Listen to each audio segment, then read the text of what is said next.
तो सबको जाना है। और सामने जिसको क्या कौन सी काशी कहते हैं, द्वितीय काशी कहते हैं, उसके पीठाधीश्वर जी महाराज। मैं इतने कहना चाहता हूं कि दोस्तों, सत्संगत दुर्लभ संसारा, इन्हें निमिष को मेटन हारा। ये यहाँ जो सत्संग हो रहा है, इसका एक निमिष किसी भी व्यक्ति को स्वर्ग पहुंचा सकता है। रास्ता तो इधर से है। गोस्वामी तुलसीदास जी लिखते हैं कि बिन सत्संग विवेक न होई, राम कृपा बिन सुलभ न सोई। लेकिन राम कृपा का महाराज जी लिखती है, गोस्वामी तुलसीदास जी लिखते हैं, मन क्रम वचन क्षाण चतुराई, भजत कृपा होई करी है रघुराई। लोग पर सुबह से शाम तक भगवान राम का सब देवी देवताओं को जेब में डाले रहते हैं। मंदिर जाएंगे तो ऐसा लगता है जैसे भोले बाबा को उठा के लेकर चले जाएंगे। अरे भाई दिल में रखो, आनंदेश्वर बाबा घिस गए।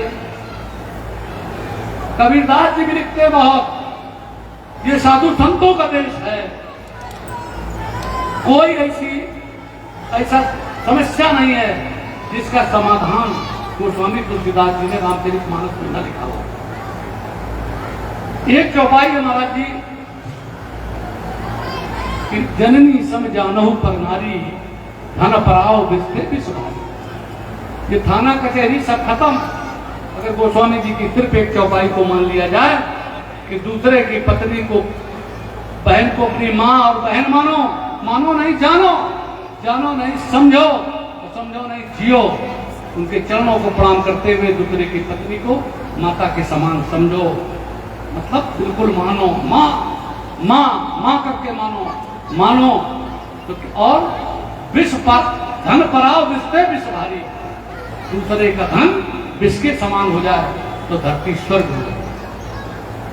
परित शरीर धर्म नहीं भाई, पर पीड़ा सम नहीं अगमाई, परित बस जिनके मन माही, तीन नर जग कछु दुर्लभ नहीं।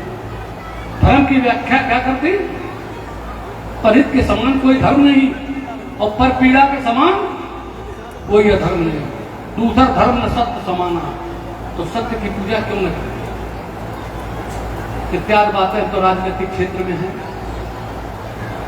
पूरी तरीके से रहते हैं। पर निंदा जो 9 प्रकार की 9धा भक्ति जब सबरी आश्रम जाते हैं भगवान राम, तो सबरी को जो 9धा भक्ति सुनाते हैं कि प्रथम भक्त संतन कर संगा, दूसरा रत मम कथा प्रसंगा, गुरु पद पंकज तीसर भगत अमान, पर निंदा समग्न दरीसा। 9 प्रकार की भक्ति महाराज जी उसमें कहा है भगवान राम ने कि 9 में से एक प्रकार की भक्ति भी किसी व्यक्ति के अंदर होगी तो वो सीधे जाएगा, स्वर्ग जाएगा। लेकिन आज क्या हो रहा है, सब बातों पे महाराज जी ने इतना मौका दिया मुझे बोलने का, लगता है कि बोलते रहें लेकिन वो ठीक नहीं है। महाराज जी के चरणों में प्रणाम करता हूँ, गंगा जी के चरणों में प्रणाम करता हूँ, यमराज के भी चरणों में प्रणाम करता हूँ। यहाँ से जो रास्ता जाता है जब यमदूत ले जाएंगे उनके भी चरणों में प्रणाम करता हूँ। और एक बात याद रखना, मृत्यु से कभी भयभीत न होना, क्योंकि उसका समय निश्चित है उसका। और दूसरे जेल से भी कभी भयभीत न होना। क्यों कि अगर स्वतंत्रता संग्राम सेनानी जेल न जाते तो हम लोग क्या स्वतंत्र हो जाते हैं। जेल डरना सिर्फ कि क्राइम न करना, अपराध न करना, और दूसरे के लिए अगर लड़ना पड़े, और गांधी और स्वतंत्रता संग्राम सेनानी की तरीके से अगर आपको दूसरे के लिए लड़ते हुए अगर जाना पड़े तो चाहे खाकी वर्दी हो, चाहे कोई गुंडा हो, चाहे कोई बदमाश हो, अहिंसात्मक तरीके से जरूर उसका विरोध करना। यही बातें कहते हुए अपनी वाणी को विराम देता हूँ।